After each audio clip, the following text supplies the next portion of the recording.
Hi there, I am Vanessa Zamora. I am here today with Amanda Watlington, who is founder of Searching for Profit.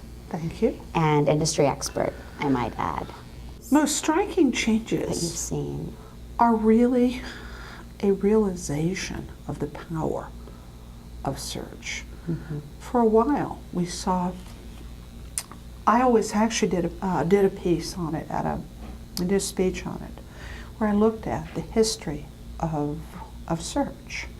And when you search as we know it today, and I looked back and I said, we had an era when you turned to your webmaster and said, please get me listed. Okay, and the webmaster scratched her head and said, oh, we'll choose some keywords. Oh, we got these things meta tags. We'll fill it out and we'll put it in. And right after that point, they quickly came to those who said, ooh, we can exploit these. And then there was a while when there was the algo chasing and the back and forth. It was really fun times. They were heady times because you could really literally see your results of your work very, very quickly. Sure. And then we went into the paid search era. And that kind of, we've come out the back of that, where paid search, for a while you went to every conference, everywhere. All they talked about was paid search. Now we're starting to see, with the advent of social search, I want to say a focus on really where we should have been focusing all along, which is the consumer. Sure. We're now much more a marketing vehicle and a way of communicating information. I think that's the most exciting thing. Sure. It's very exciting time. It's a big buzz right now. Yes. I think it's like a balloon. Yes. Blow it up, blow it up, blow it up. We'll look at it for a while, and then it will shrink to where it should be in the size of all of what we have to do. A bunch of us actually were talking about this last night over dinner. We were saying that we noted that there's everybody running off looking at social search, looking at social media, and you want to say, stop, wait a second. That's the whipped cream on the sundae. If you haven't done your search right, if you haven't dealt with the elements of what you need to do with your site, chasing this is not going to help this. Because you really, this is an addition, not an in place of. And it's like one of the sessions I went to this morning was meet the crawlers. I always love to hear what they have to say, because they bring them, and they really hold the reins. Sure. And you think about it, and it's always interesting to me that while these couple of social search panels were going on, you want to say, these are the guys who hold the keys to the mint. Really, if your site's not in the index, it's like the county fair. You must be present to win. And so I look at it and I always tell clients this. The first task is to make sure that you're present, that you're part of the party. Without an invitation, it's over. So you've got to be indexed. Then comes the question of being found. And findability stretches out into really expanding the message, and social media is expanding the message. It's a different dimension of being found. That's the way I look at it, and that's my own perspective.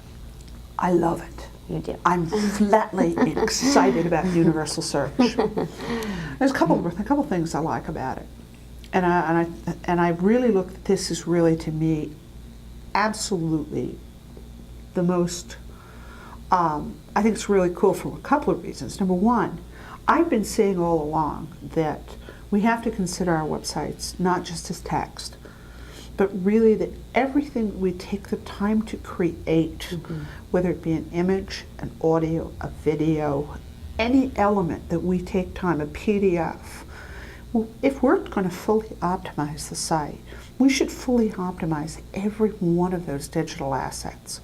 And I look at, for instance, podcasts. I spoke on podcast search here at Search Engine Strategies, and I've spoken at podcast search at a number of conferences. If you're going to go to the trouble to either film or record an audio, and then not to optimize it, to just throw it up on the web and say, okay, we've got this great audio. That's field of dreams marketing. That's what we used to see with old style search before people understood it. And universal search with all of the buzz around it, has suddenly heightened people's awareness. I have to learn to do this. I'll say, come to the party. We've been here for a while. The party's been going on. Image search. I don't know how the numbers are so enormous of the actual searches done on image news. If you just look at the ComScore numbers for those verticals, they're just staggering. It's just like I've been counseling clients recently to build out strategies around Flickr. 500 million images viewed per day on a busy day. That's a whole lot of shaking going on. And not to have your image as part of that party, that we only have so much time, and we're in a constant battle for time. And if people are listening to audio, viewing video, looking at pictures, that's all taking minutes out of the, if you will, the time bucket. And the more minutes come out of that time bucket, where's it going to come from? It's going to come from not viewing your site, not watching television, not whatever. We only have so much time to be allocated to consuming media. Yes, we've seen that whole picture go up, and a lot of people double track, and I see a lot of people constantly checking their Blackberries, but that's a whole other sickness. But the inattention economy that we live in, where people are constantly challenged, I think that God gives us, and with Universal, the message that we need to take, which is that we have to make everything visible. We have to optimize to grab the attention for whatever medium it is. Behavioral is looming. Behavioral, I have all kinds of issues around behavioral. That's a whole big topic. We're starting to see behavioral search coming in. We're seeing more targeted search. What everybody calls vertical search, I really do think that is going to be a bigger piece of the puzzle. And it's for years all we've heard is it's all Google all the time, and you kind of smile and say, boy, there's a lot of other eyes looking at a lot of other stuff, and so you go, okay, we'll rock on, and then the numbers are there for instance, like as I say, 500 million pictures. And even a fraction of that is still a huge number. And I saw one of the programs of the sessions I didn't get a chance to go to was 1 billion searchers on China. A billion new searchers. Whoa, that's numbers. That's staggering numbers. And so I think we're going to see a very bright future for search, particularly as it moves. And I've looked at this before. The devices that we can search with, the telephone technology, our Blackberries, Blackjacks, iPhones, everything else, will make us increasingly connected. Well, that was all very insightful and interesting. We appreciate your time today, Amanda. Thank you so much. Definitely.